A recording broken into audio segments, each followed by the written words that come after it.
Assalamualaikum warahmatullahi wabarakatuh.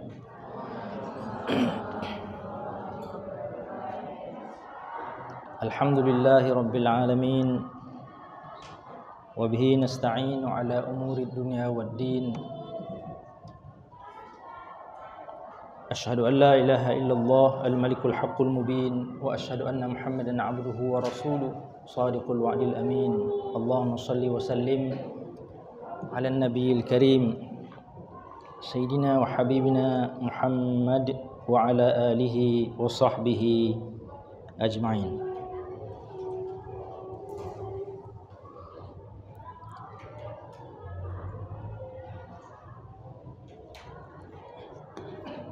Qala Allah Ta'ala a'udzu billahi minasy syaithanir rajim. Bismillahirrahmanirrahim.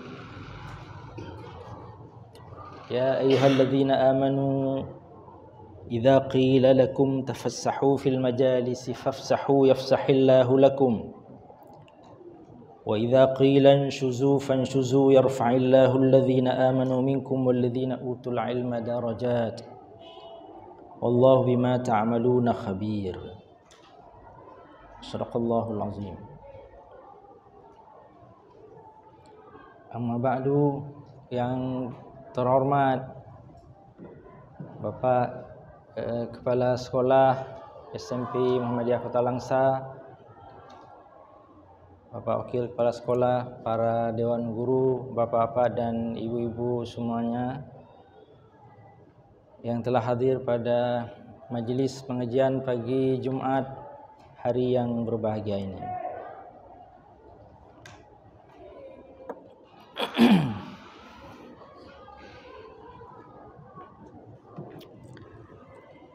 Adapun topik kajian kita pada pagi ini adalah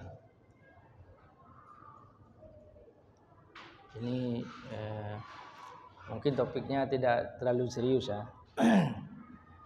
Yaitu terkait dengan arah dan tujuan pendidikan Islam. Pendidikan Islam itu untuk apa? Atau pendidikan dalam Islam itu tujuannya apa? Kita, anak-anak kita, atau semua orang yang ada di negeri kita pasti menganggap bahwa pendidikan itu penting dan semua orang harus mendapatkan pendidikan. Dan dalam undang-undang negara kita ada kewajiban tentang belajar. Jadi ada umur wajib belajar. Setelah itu tidak wajib lagi ya. Kalau ada umur wajib belajar, berarti setelah itu tidak wajib lagi. Sekurang-kurangnya tidak wajib dalam pengertian pendidikan formal. Tapi untuk apa kita belajar? Untuk apa kita menyekolahkan anak-anak kita? Atau untuk apa kita sekolah? Untuk apa kita mengaji? Di negeri kita, atau lebih spesifik secara lokal ya, di dalam masyarakat kita, misalnya di Aceh, banyak masih kita mendengarkan untuk apa sekolah tinggi-tinggi. Ada orang tidak sekolah tapi dianggap dalam tanda kutip cukup sukses dalam masyarakat. Kalau di Langsa ini banyak orang akan bisa ditunjukkan itu fulan tidak sekolah tinggi-tinggi, tapi dia dianggap cukup sukses. Dia dianggap orang yang paling berpengaruh di Kota Langsa. Pejabat-pejabat Kota Langsa patuh kepada dia misalnya. Hal seperti ini masih ada dan terjadi dalam masyarakat kita. Ilung nak kujai pula menyangdara. Saya tidak sekolah tinggi-tinggi. Tapi di kampung dia orang yang didengar Orang takut sama dia. Takut ya, dalam tanda kutip, takut dalam hal tertentu. Dia banyak mempengaruhi orang. Jadi what for? Ya? Untuk apa kita sekolah? Apalagi sekolah tinggi-tinggi. S2, S3. Semua S sudah kita kumpulkan.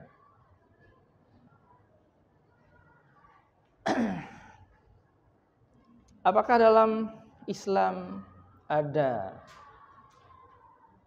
anjuran, perintah untuk sekolah, ya, untuk melanjutkan pendidikan tinggi-tinggi? Atau bagaimana kita memahami atau menyikapi perintah-perintah menuntut ilmu, misalnya dalam Al-Quran, dalam hadis?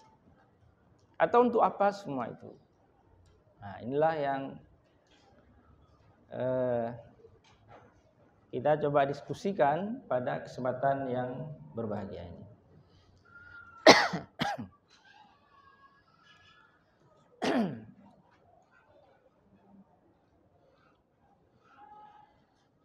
Kalau di Aceh ya, selama ini cukup jelas sekali.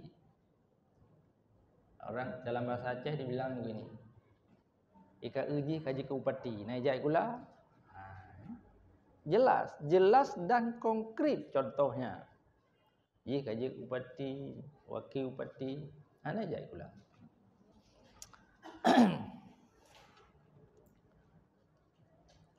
Beberapa dekade yang lalu, seorang filosof Italia pernah mengkritik sekolah. Jadi ada sebuah konsep yang ia ajukan, deschooling society. Deschooling society, masyarakat tanpa sekolah. Kenapa dia mengatakan seperti itu? Karena dia melihat banyak sekali sekolah-sekolah, lembaga-lembaga pendidikan, tapi tujuannya not to educate. Orang tidak mendapatkan pendidikan di situ. Orang berlomba-lomba sekolah untuk mendapatkan ijazah. Orang berlomba-lomba mendirikan lembaga sekolah, lembaga pendidikan sebagai bisnis. Atau sekurang-kurangnya orientasi bisnisnya itu lebih mengemuka daripada tujuan-tujuan pendidikan. Maka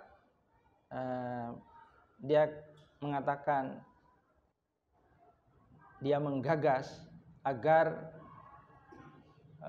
sekolah itu ditutup saja. Apalagi di zaman sekarang di mana semua informasi sangat terbuka. Kita bisa belajar di mana-mana, kita bisa belajar sama banyak orang, kita bisa mendengar ceramah orang di seluruh dunia, kita bisa membuka semua buku, semua informasi bisa kita akses. Kita bisa tanya sama Mbah Google, bisa tanya sama ChatGPT. Bisa banyak sekali kita mendapatkan informasi. So, sekolah untuk apa? Maka konsep atau gagasan seperti deschooling society sebenarnya bukan untuk menghapus sekolah, tapi mengkritisi apakah kita di dunia ini atau orang-orang yang bergerak dalam bidang pendidikan, apakah benar-benar mereka sudah membangun sekolah untuk tujuan pendidikan yang benar. Itu mungkin mukaddimah untuk menjadi bahan renungan atau pemikiran bagi kita, bahwa pendidikan itu harus kita pahami dengan baik oleh kita yang bergerak dalam bidang pendidikan. Apalagi sebagai seorang muslim, apalagi kita yang bergerak dalam bidang pendidikan Islam atau institusi-institusi keislaman, sehingga kita mempunyai tujuan yang jelas dan benar serta melakukan hal-hal yang jelas dan juga benar, sesuai dengan yang diajarkan oleh syariat kita. Baik, ada seorang tokoh di Indonesia, yaitu almarhum Pak Kiai Haji Hashim Muzadi. Ini orang terkenal, pasti Bapak Ibu kenal ya, Kiai Haji Hashim Muzadi almarhum. Beliau pernah bilang begini, di Indonesia ini kita memiliki banyak sekali orang pintar. Orang Jawa sebut pintar. Tapi kita tidak memiliki, atau sedikit sekali kita memiliki orang yang benar. Jadi beliau membedakan antara pintar dan benar. Orang pintar banyak, orang benar sedikit. Apa itu orang benar? Artinya orang yang jujur, orang yang berintegritas, orang yang ikhlas, orang yang mempunyai komitmen dan istiqamah dalam menjalankan syariat Islam, orang yang bermoral, berakhlak, ini orang benar. Orang pintar yaitu orang-orang yang mendapatkan pendidikan yang bagus, well educated people. Ya, orang-orang yang terdidik, orang-orang yang terpelajar dengan baik, mempunyai sertifikat, ijazah,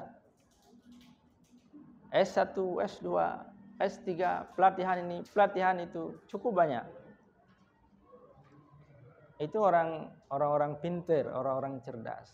Kata Pak Hashim Muzadi, Indonesia mempunyai orang-orang pintar cukup banyak. Tapi kita tidak banyak memiliki orang-orang yang benar. Lalu beliau mengatakan, orang-orang yang pintar dan tidak benar ini susah sekali untuk kita hadapi. Artinya kalau orang itu pintar tapi tidak benar, susah sekali untuk diubah menjadi orang yang benar. Bahkan kita bisa kalah. Artinya orang-orang yang ingin untuk mengubah orang pintar yang tidak benar ini menjadi benar, susah. Tapi orang kalau sudah benar, dijadikan orang pintar itu tidak sulit. Oleh karena itu, maka yang paling harus kita perhatikan, yang harus menjadi concern utama kita dalam bidang pendidikan adalah mendidik agar anak didik itu menjadi benar terlebih dahulu. Kalau orang sudah benar, dibuat jadi pintar mudah. Tapi kalau orang tidak benar, apalagi sudah pintar, susah sekali dibuat menjadi benar. Kata Pak Hashim Muzadi. Saya kira beliau benar ya.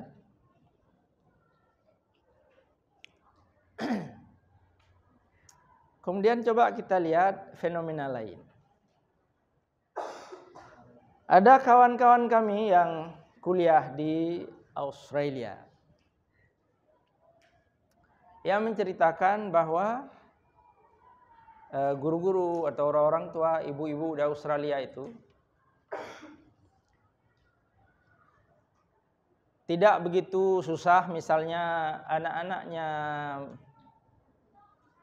pelajaran matematikanya kurang, fisikanya kurang. Bagi mereka itu bukan persoalan serius. Bukan serious problems.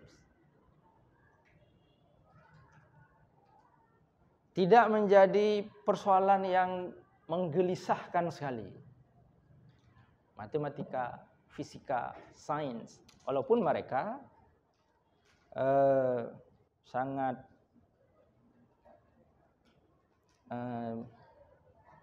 sungguh-sungguh dalam mendidik anak-anak mereka dalam bidang sains, fisika, matematika atau ilmu-ilmu yang lain.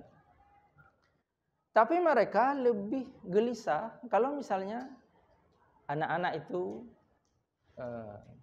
tidak disiplin, tidak antri, tidak mau antri dalam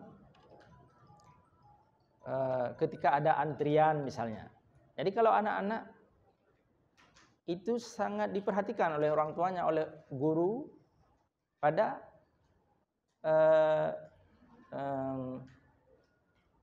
peristiwa-peristiwa yang berkaitan dengan antrian misalnya. Antrian ambil makanan, antrian ambil yang lain-lain, antrian di toko, antrian di mana-mana, itu akan sangat menggelisahkan orang tua atau guru kalau anak-anaknya tidak patuh. Jadi masalah antrian itu lebih penting daripada matematika, mereka bilang. Ya, walaupun mungkin tidak dalam pengertian serius sekali. Antrian itu lebih penting daripada memberikan pelajaran matematika. Kenapa demikian? Karena menjadi seorang anak yang patuh, berintegritas, disiplin, mau antri, itu tidak mudah. Perlu pembentukan. Karena hal tersebut berkaitan dengan karakter, berkaitan dengan moral, berkaitan dengan perilaku, adab, dan lain yang semacam itu.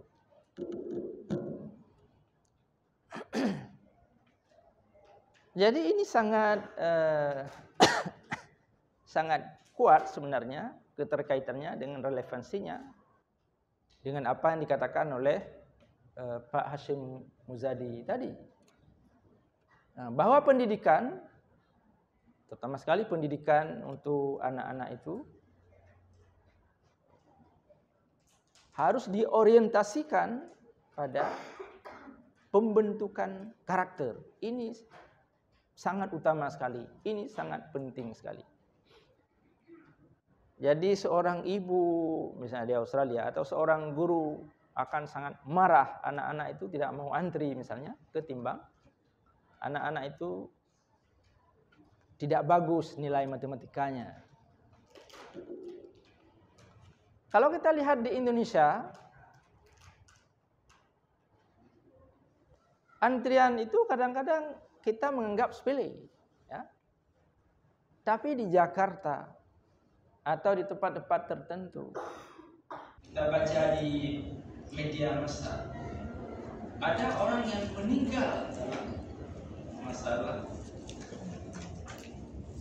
antrian, masalah bagi-bagi duit 50.000, 20.000, ada yang meninggal karena orang tidak disiplin, karena tidak menghargai orang lain, karena tidak mau antri, karena tidak berintegritas, tidak bermoral, tidak punya rasa kemanusiaan, tidak punya sense of society yang. Jadi ternyata kalau kita sebut masalah antri, sangat sepele sekali masalah antri.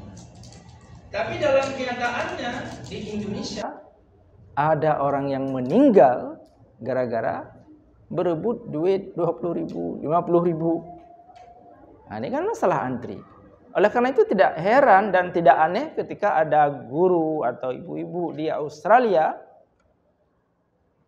sangat marah anak-anaknya tidak mau antri dibanding anak-anaknya nilai matematikanya kurang misalnya.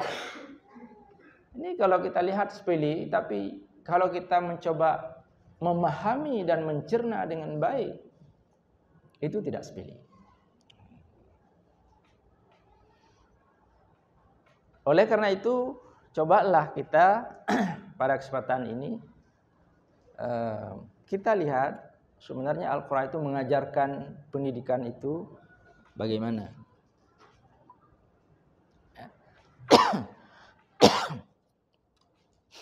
Jadi kalau kita lihat seperti tokoh tadi, Siapa namanya?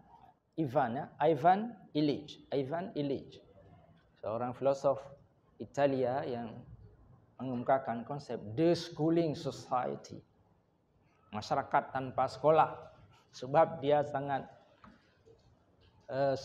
geram sekali mungkin ya, melihat sekolah-sekolah di dunia ini lebih berorientasi pada kepentingan bisnis, bukan untuk mendevelop edukasi itu sendiri, bukan ingin menjadikan masyarakat agar mereka well educated, menjadi terpelajar, benar-benar terpelajar, tapi hanya sekedar membuat institusi untuk mencari duit agar orang bisa kerja dan sebagainya.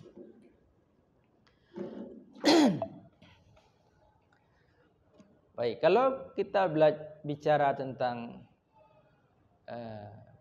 ilmu pendidikan dalam Islam, pasti orang akan membaca ayat yang pertama turun kepada Nabi Muhammad SAW. 5 ayat pertama turun, yaitu auzubillahi minasyaitonirrajim, bismillahirrahmanirrahim,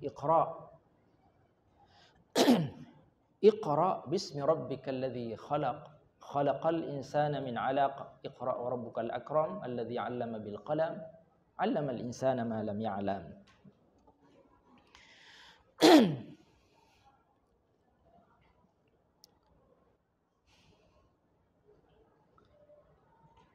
Ada beberapa istilah dalam kalau kita di Indonesia itu dalam bidang pendidikan itu kita mengenal istilah dirasah, ada madrasah, ada tarbiyah, ada ta'lim, ada ta'dib, ada tadrib, ada macam-macam istilah.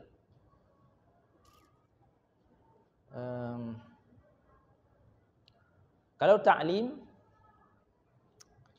itu artinya belajar, menuntut ilmu. Pergi ke sekolah, kita antar anak-anak kita sekolah untuk mendapatkan ilmu pengetahuan. Itu ta'lim ya, mengajarkan. Atau ta'allum, bagi anak-anak itu dia mempraktekkan ta'allum, mencari ilmu pengetahuan. Guru itu melakukan ta'lim, 'allama yu'allimu ta'lim, mengajarkan. Ada istilah lain tarbiyah. Ada fakultas tarbiyah, jurusan tarbiyah atau apa saja. Tarbiyah itu dari kata rabba yurabbi. Itu yang mendidik ya, to educate. Education, pendidikan. Mendidik tidak sekedar mengajarkan ilmu pengetahuan, tapi melakukan pemantauan dan juga berbagai aspek secara komprehensif untuk mendevelop kehidupan seorang anak menjadi lebih baik, lebih cakap, lebih cerdas, lebih dewasa, lebih berakhlak dan sebagainya. Itu tarbiyah. Ada tadrib, yaitu pelatihan, melatih. Tidak sekedar memberi ilmu, tapi membuat orang yang punya pengetahuan itu mampu mengaplikasikan ilmunya secara konkret. Itu tadrib, melatih. Jadi memberikan ilmu, mendidik, melatih. Dan ada satu lagi yang disebut dengan ta'dib. Ta'dib artinya mengajarkan adab. Adab dalam bahasa Arab punya arti sopan santun, dan adab itu artinya sastra.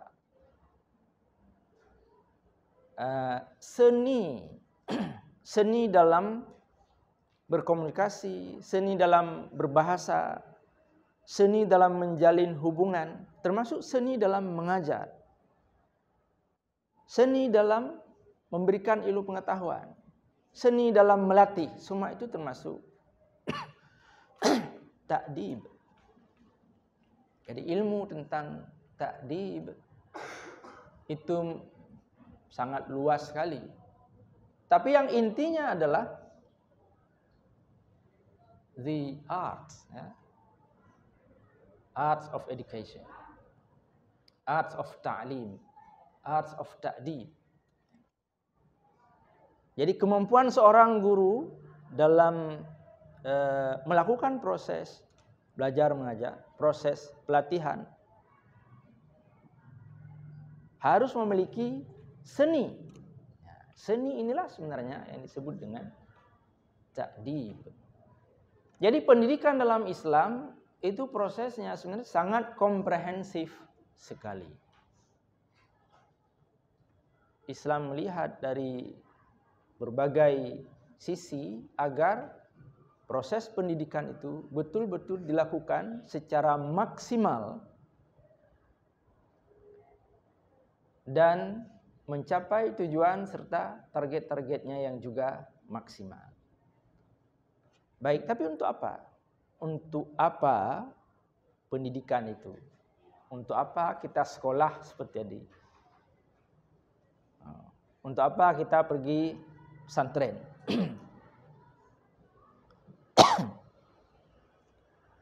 Anak-anak pergi pesantren mengaji dia.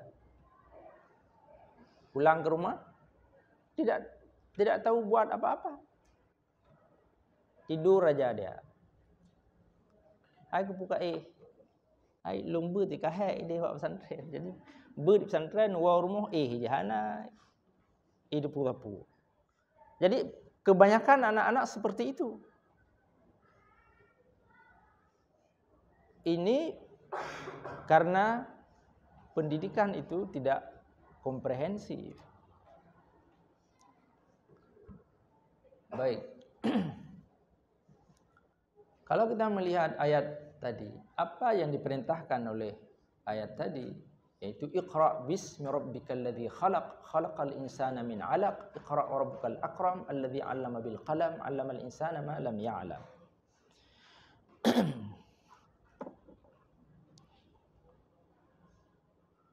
Yang pertama, kita disuruh membaca. Membaca inilah yang disebut dengan tadris.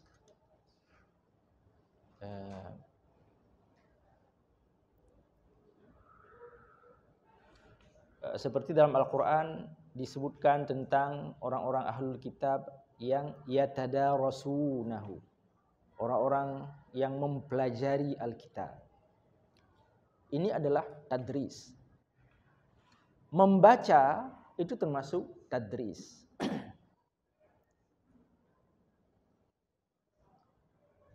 Mengkaji Al-Quran, mengkaji Alkitab, membaca buku, melakukan apa yang disebut di dunia akademik dengan library research, ini masuk dalam kategori tadris.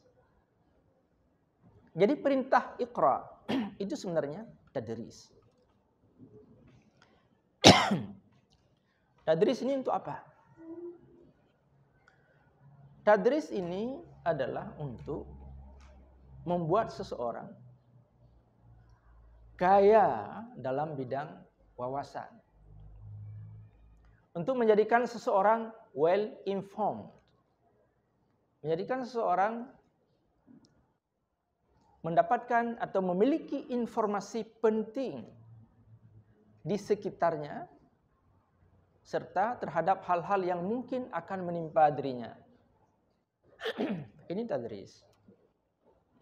Jadi kalau kita melihat misalnya pendidikan anak-anak di dalam masyarakat modern, masyarakat maju. Kawan kami menceritakan misalnya di Amerika, itu anak-anak sejak kecil sudah dibacakan atau disuruh membaca ensiklopedia. Jadi di sana pasti ada ensiklopedia yang dibuat untuk anak-anak. Jadi anak-anak sejak kecil sudah membaca ensiklopedia. Apa itu ensiklopedia? A comprehensive knowledge. Pengetahuan yang menyeluruh tentang the universe. Jadi anak-anak itu sudah tahu Indonesia, tahu Bali, tahu tentang benua-benua di Indonesia, tahu tentang bendera-bendera, tahu tentang listrik, apa bahaya listrik, apa tahu tentang safety. Itu sejak kecil sudah diberikan pengetahuan tentang hal-hal yang sifatnya universal. Jadi anak-anak itu sudah tahu bagaimana memotong jalan, apa tanda-tanda sign in the streets. Mereka ketika menonton televisi ada orang cerita tentang Indonesia, dia tahu cerita orang cerita tentang Palestina, dia sudah bisa paham. Bahkan ada anak kecil yang sudah bisa hafal bendera-bendera di dunia, misalnya. Itu artinya sejak kecil itu mereka sudah diarahkan untuk tadris. Jadi tadris ini penting sekali. Makanya perintah pertama dalam Al-Quran, Iqra, bacalah. Artinya carilah akses untuk mendapatkan informasi-informasi tentang kehidupan. Karena kita sangat perlu kepada informasi-informasi tersebut.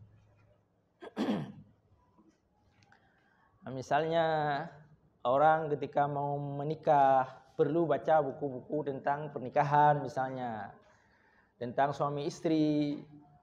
Ketika ibu sedang hamil baca buku-buku tentang bagaimana melahirkan, bagaimana mengasuh anak dan lain sebagainya. Itu adalah pengetahuan-pengetahuan dasar yang sebenarnya cukup banyak tersedia, apalagi di zaman modern, cukup banyak peluang untuk bisa diakses oleh siapapun.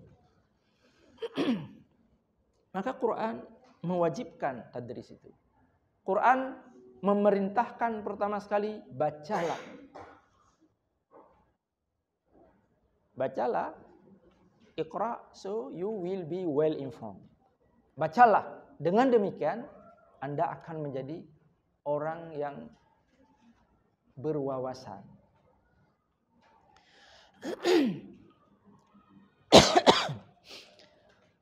Jadi pendidikan dalam Islam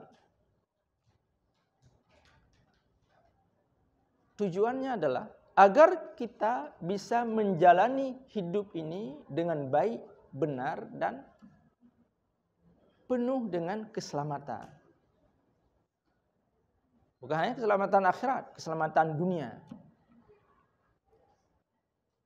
Jadi tanpa ada pengetahuan tentang safety, kita tidak akan safe. Memang masyarakat kita kadang-kadang hal-hal seperti ini dianggap sepele. Ada perbaikan jalan, ada lubang. Dia biarkan aja seperti itu. Saya pernah dulu di Luxkon ada proyek pembuatan jembatan, lubang cukup besar di situ.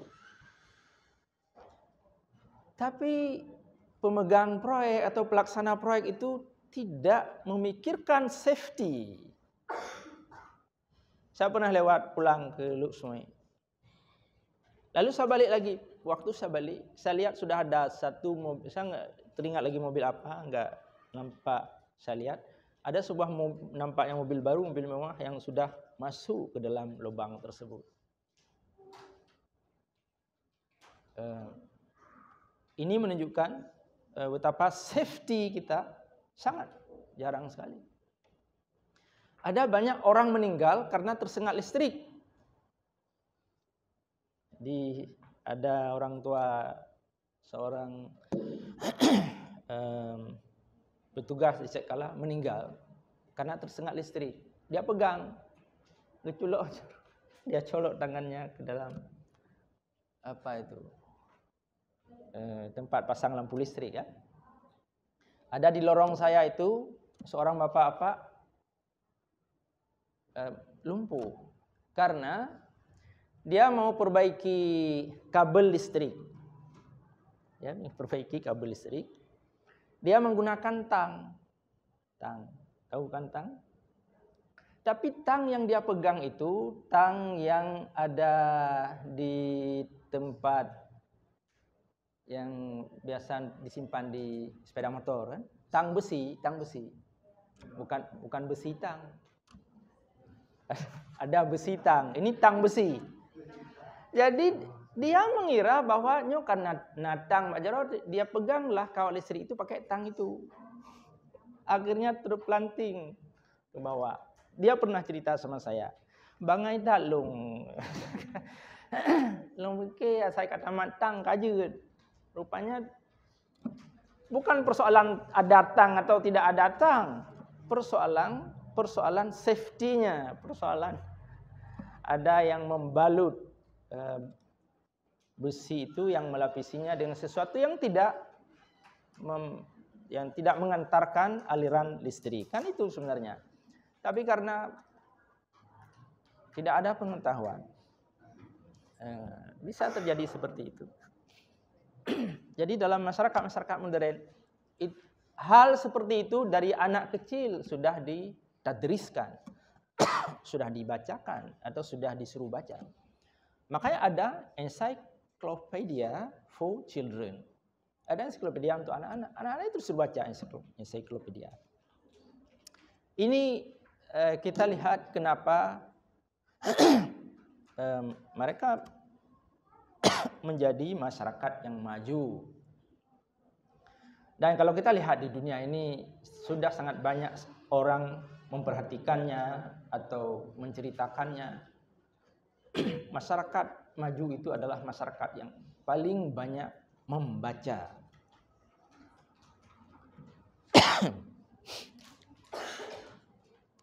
Kalau kita ke Jepang, dulu saya pernah dengar ada paraman TB dulu yang pernah ke Jepang, ada dosen-dosen Indonesia yang kuliah ke Jepang. Selalu kalau pulang ke Banda Aceh cerita tentang Jepang. Di antara lain mereka bilang orang Jepang itu rajin sekali membaca. Di bis mereka membaca, di kereta api membaca, di mana-mana membaca. Jadi pada suatu waktu kami mendapatkan kesempatan ke Jepang setelah tsunami, karena ada seorang teman saya dari Jepang. Jadi setelah tsunami itu ada dibuat sebuah konferensi agama di Jepang. Teman saya itu tanya, kamu mau ke Jepang? Oh ya, siapa nggak mau? Maka dia carilah sponsor ke Jepang. Karena saya orang Aceh dan mengalami tsunami, datanglah ke Jepang. Kamu cerita tentang tsunami, kata dia. Itulah saya kesempatan ke Jepang. Jadi betul, saya menyaksikan bahwa cerita cerita guru-guru kami tentang Jepang itu benar. Orang Jepang itu jalannya cepat sekali. Dan banyak sekali orang yang jalan kaki, tapi jalannya cepat. Orang-orang sudah tua tetap beraktivitas, tetap bekerja. Dan cerita tadi, bahwa di mana-mana orang selalu ada buku atau koran di tangannya dan dia membaca. Jadi sangat penting, sangat luar biasa sekali ketika kita menemukan 5 ayat pertama Al-Quran itu diturunkan adalah Iqra bismi rabbikal ladzi khalaq. Jadi untuk apa? Untuk apa ini diperlukan? Untuk apa pendidikan itu diperlukan? Yang pertama sekali tujuannya adalah supaya Anda selamat. So you are safe. Jadi yang ingin saya katakan bahwa safety itu sangat penting sekali. Dan betapa dalam realitasnya masyarakat kita sangat mengabaikan safety. Helm misalnya. Untuk apa helm? For safety. Dan orang kita menganggap helm tak perlu aja. Penting untuk polisi, penting. Jadi dulu ada siapa ceramah itu di lapangan Merdeka. Beliau cerita ada orang kampung dia, helmnya dia taruh di Honda, di sepeda motor, jalan dia, nggak lihat polisi. Pas datang polisi, mana helmnya? Ada ini Pak. Dalam bahasa Aceh, Hanan pakai lagu, Hanan dupunan rawan. Jadi kenapa nggak pakai helmnya? Saya nggak tahu ada bapak di sini. Jadi pakai helm, not for safety, but untuk supaya tidak ditangkap polisi.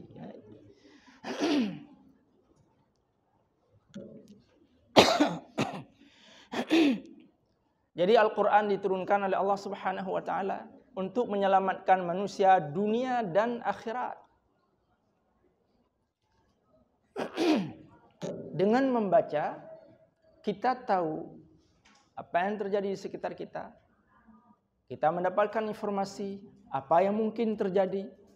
Makanya di HP itu sampai forecast ada, sampai ada ramalan cuaca ada. Supaya kita bisa prediksi, bisa mengantisipasi aktivitas-aktivitas kita. Supaya kita lebih safe. Supaya kita lebih selamat dunia dan akhirat. Oleh pembuat sepeda motor itu, pabriknya di Jepang dibuat ada kaca spion ya, dan ada aturan, ada undang-undang itu tentang pakai kaca spion. Datang kita buang, kita simpan. Ya buh kaca spionnya mengganggu hutan.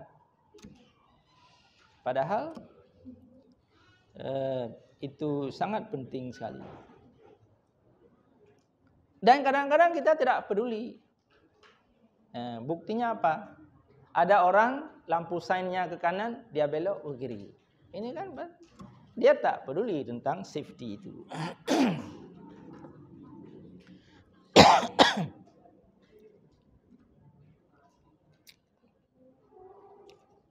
Selanjutnya ya. Ini agak kurang.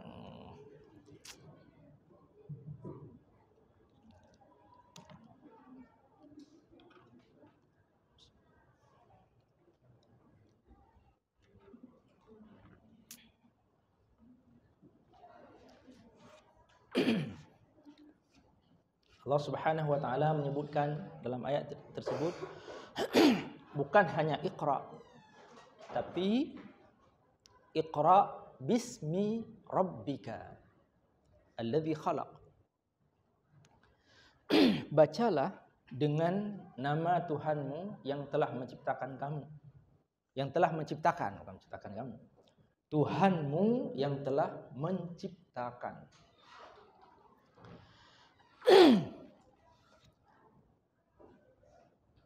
Membaca itu penting,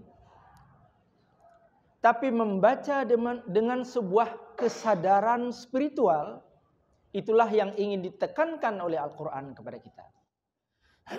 Membaca, tapi bukan sekedar untuk mengetahui, karena banyak orang setelah mengetahui hanya dia memanfaatkan pengetahuan itu untuk kepentingan dirinya sendiri.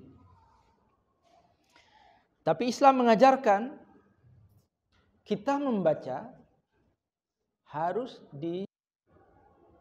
didasari pada sebuah semangat spiritual yang mendalam. Ketika kita membaca, kita harus menyadari bahwa kita membaca itu dengan nama Tuhan yang mana? Tuhan yang telah menciptakan. Menciptakan apa? Menciptakan segala sesuatu. Jadi oleh karena itu sebagian ulama mengatakan makna membaca di situ adalah membaca segala sesuatu. Membaca ma khalaqa. Kita melakukan qara'ah atau qiraah terhadap ma khalaqa, apa yang diciptakan oleh Allah Subhanahu wa Ta'ala. Jadi di sini untuk apa pendidikan itu? Untuk apa kita menjadi pintar? Untuk apa kita membaca? Untuk apa kita memiliki knowledge, pengetahuan? Supaya kita bisa merespon segala sesuatu yang terjadi dengan spirit keimanan, spirit keyakinan, spirit keagamaan yang mendalam. Jadi ilmu bukan sekedar for the sake of knowledge, ansih kata orang. Bukan sekedar untuk ilmu itu sendiri. Tapi untuk, kalau bahasa lain adalah untuk sebuah tujuan pengabdian. Jadi kalau bahasa lain kita lihat dalam Al-Quran, orang-orang yang belajar tafsir Tarbawi misalnya di IAIN, mereka akan mengatakan bahwa kalau kita mau melihat apa sih tujuan pendidikan dalam Islam, Allah sudah mengatakan dengan sangat konkret dan jelas, wa ma khalaqtul jinna wal insa illa liya'budun. Untuk mengabdilah kita diciptakan oleh Allah Subhanahu wa taala. Jadi termasuk ketika kita beraktivitas dalam bidang edukasi, maka aktivitas itu harus kita lakukan dengan sebuah niat pengabdian kepada Tuhan. Guru kami sering memberi contoh begini. Orang menuntut ilmu. Misalnya ada seorang mau kuliah. Kuliah di mana? Kuliah di sipil. Teknik sipil. Untuk apa kamu kuliah di teknik sipil? Saya ingin menjadi seorang desainer, menjadi seorang yang ahli mendesain bangunan dan sebagainya. Kenapa kamu kuliah di kedokteran? Supaya saya menjadi dokter. Dokter itu ya secara simpel ya, praktis dokter itu banyak sekali duitnya. Satu orang saja sore-sore itu konsultasi atau berobat itu bisa 50.000, belum obatnya dan sebagainya. Ada 10 orang dah, sementara jangka duduk sudah 500.000. Banyak sekali duit jadi dokter. Apalagi dokter itu kan pekerjaan yang keren gitu. Lalu dia kuliah, ambil ijazah, wisuda, pulang ke rumah jadi dokter, sakit, meninggal. Dia rugi atau tidak? Rugi. Kenapa rugi? Dia mau jadi dokter, enggak jadi. Tapi kalau orang itu, kenapa kamu kuliah di kedokteran? Saya ingin mengabdi kepada Tuhan. Saya ingin ilmu saya bermanfaat untuk masyarakat. Saya ingin menolong orang lain. Karena itu adalah sebuah kebajikan yang diridhai oleh Tuhan. Dia belum sempat wisuda, meninggal dunia misalnya. Atau sudah wisuda, meninggal dunia. Apakah dia rugi? Tidak. Apakah dia sukses? Ya. Kenapa? Karena dia sudah melaksanakan apa yang diperintahkan oleh Tuhan. Dalam Al-Quran dikatakan sebagai contoh orang yang berperang. Orang berperang, yuqtal aw yaghlib fasawfa nu'tihi ajran azima. Kalau kita berperang, kita misalnya kalah, orang Islam mati semuanya. Tidak merdeka Palestina. Apakah kita rugi? Dalam pandangan Islam, tidak rugi. Karena kita bukan disuruh menang, disuruh berperang. Sudah berperang, sudah. Urusan menang itu bukan urusan kita. Yuqtal aw yaglib. Kamu terbunuh di situ atau kamu sukses? Dua-duanya dalam pandangan Allah Subhanahu wa taala, nu'tihi ajran 'azima. Kamu kuliah dengan sungguh-sungguh karena Allah. Sukses, tidak sukses, jadi sarjana, tidak jadi sarjana, entah apa. It doesn't matter. Yang penting kita sudah melakukan suatu usaha untuk sebuah cita-cita yang baik. Yang di situ ada fondasi yang paling mendasar, itu iman, keridhaan Allah Subhanahu wa taala. Apapun yang terjadi, kita tetap dalam pandangan Tuhan adalah orang yang sukses. Jadi oleh karenanya ini sebenarnya lebih utama. Tujuan ini dalam dunia pendidikan lebih utama, yaitu menciptakan generasi atau orang-orang yang tidak hanya sekedar well educated, well informed, tidak hanya sekedar orang yang tahu banyak, tidak hanya sekedar orang terdidik dengan baik, tapi juga mereka menjadi orang-orang yang memiliki kepribadian yang mulia, berakhlak, berintegritas, sabar, jujur. Oleh karena itu ayat ini selalu dikait-kaitkan dengan Iqra wa rabbukal akram alladzi 'allama bil qalam 'allamal insana ma lam ya'lam. Bahwa kita menjadi orang terpelajar, kita menjadi orang terdidik, kita menjadi sarjana, harus menjadi sarjana yang akram, harus menjadi sarjana yang mulia. Karena kemuliaan itu datang dari Allah Subhanahu wa taala. Kemuliaan itu bukan datang dari sertifikat, dari pujian orang lain, tapi kemuliaan karim yang dikatakan oleh Allah Subhanahu wa taala, walaqad karramna bani Adam. Semua anak Adam itu dimuliakan oleh Tuhan. Tapi meraih kemuliaan itu lewat apa? Termasuk lewat pendidikan. Oleh karenanya disebutkan di situ alladzi 'allama bil qalam 'allamal insana ma lam ya'lam. Iqra wa rabbukal akram. Bacalah dan Tuhanmu yang maha mulia.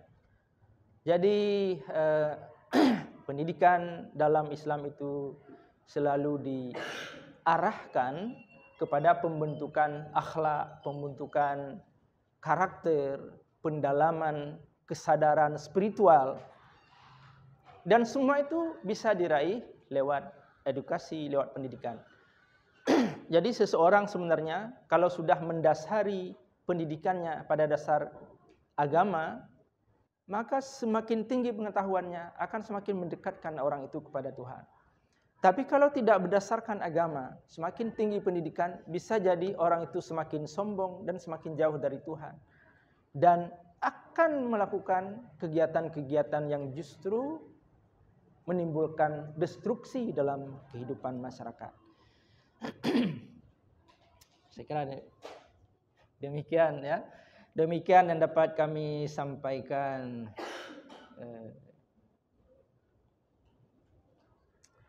Lebih kurang terkait dengan bagaimana konsep-konsep dasar ya, dan tujuan pendidikan menurut Islam. Berdasarkan ayat ini sebenarnya banyak sekali ayat, banyak sekali hadis yang bercerita tentang pendidikan, kewajiban menuntut ilmu dan sebagainya. Tapi menurut saya intinya adalah dengan pengetahuan itu kita bisa meraih sukses, keselamatan dunia dan akhirat, dan kemuliaan dunia dan akhirat. Jika cita-cita itu bisa kita raih, sukseslah pendidikan kita. Tapi kalau tidak, maka pendidikan kita itu masih perlu dikoreksi, diperbaiki. Mungkin ini kesimpulan ini bisa kita simpulkan dari pernyataan Pak Hashim Muzadi bahwa kita membutuhkan orang-orang yang benar, orang-orang cerdas, orang-orang yang pintar dan benar. Bukan hanya pintar saja tapi tidak benar. Allahu a'lam bishawab. Terima kasih atas semua perhatian dan mohon maaf atas kekurangan. Wabillahi taufiq wal hidayah. Wassalamualaikum warahmatullahi wabarakatuh.